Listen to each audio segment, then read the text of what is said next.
অনেকদিন ধরেই বাড়িতে যাওয়ার জন্য মনটা বেশ ছটফট করছিল, বিশেষ করে মা আর বাবাকে দেখার জন্য। কিন্তু সময়ের কারণে বা ব্যস্ততা, বাসার ভিতরে শাশুড়ি মা অসুস্থ, সবকিছু মিলিয়ে আর বের হতেই পারছিলাম না। যেহেতু সিনহা গ্রামের বাড়িতে এসেছে, ওর কথা শুনে তো আমি থাকতেই পারি না। সো বৃহস্পতিবার না যেতে পারলেও শুক্রবার দিন সকাল সকাল বেরিয়ে পড়েছিলাম বাড়িতে যাওয়ার উদ্দেশ্যে।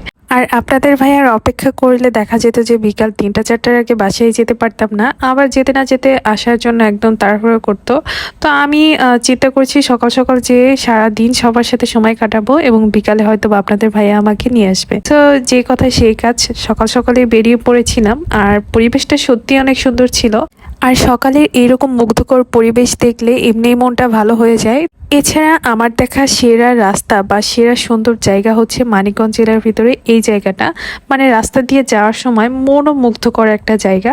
হয়তো বা আমি আরও অনেক জায়গা ঘুরিনি বা অনেক সুন্দর জায়গা থাকতেও পারে, তবে আমার দেখা বেস্ট জায়গাই হচ্ছে মানিকগঞ্জ থেকে যাওয়ার সময় যে নবগ্রামের যে রাস্তাটা, এই জায়গাটার নাম আমার কখনোই মনে থাকে না।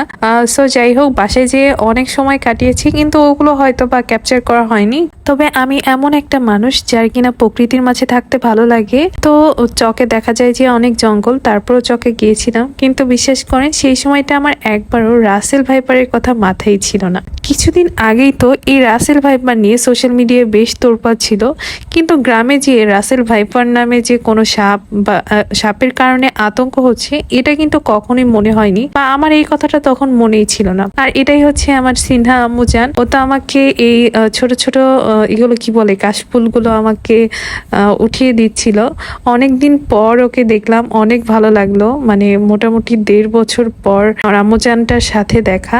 আর আমি কিন্তু যেই আমার আম্মুজানটাকে নিয়েও এসেছি, যাতে ওর সাথে আমি কিছুদিন ভালো কিছু সময় কাটাতে পারি, যেই কারণে।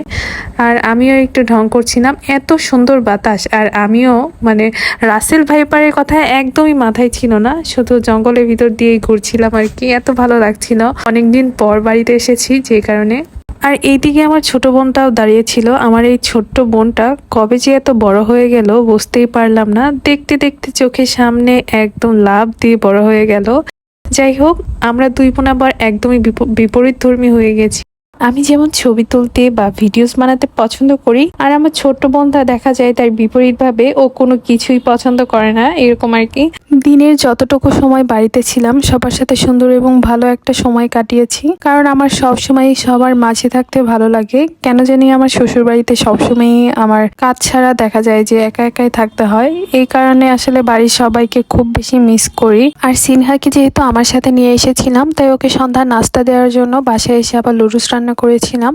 আর বেশিরভাগ ক্ষেত্রে দেখা যায় যে বাচ্চারা একটু লুডুস খেতে বেশি পছন্দ করে, তাই আবার লুডুস রান্না করলাম। তাই ভাবলাম আপনাদের সাথেও একটু শেয়ার করি। নুডলস তো বিভিন্নভাবে রান্না করা যায়, মাংস, ডিম সবকিছু দিয়েই, তবে বেশিরভাগ ক্ষেত্রেই এগ নুডলসটাই বেশি রান্না করা হয়।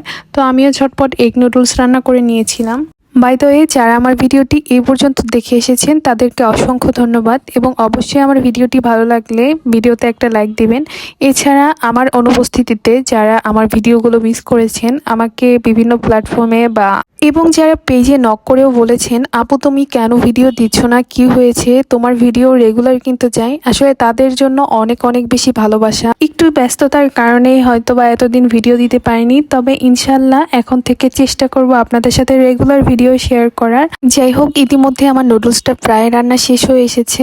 আমি সাধারণত এই ম্যাগি নুডলসটা একটু ভিন্নভাবে রান্না করে থাকি। দেখা যায় যে ম্যাগি নুডলসের অনেক ক্ষেত্রে অনেকে করে কি সেদ্ধ করে পানিটা ফেলে দেয়, কিন্তু আমি সেদ্ধ করে পানিটা ফেলে না দিয়ে পুরোপুরি নুডলস রান্না করে নিই। দেন হচ্ছে পেঁয়াজ, মরিচ, ডিম যেটা দিয়ে রান্না করব না কেন, সবজি, মাংস, সেটা খুব ভালোভাবে ভেজে নিয়ে এরপর নুডলস দিই।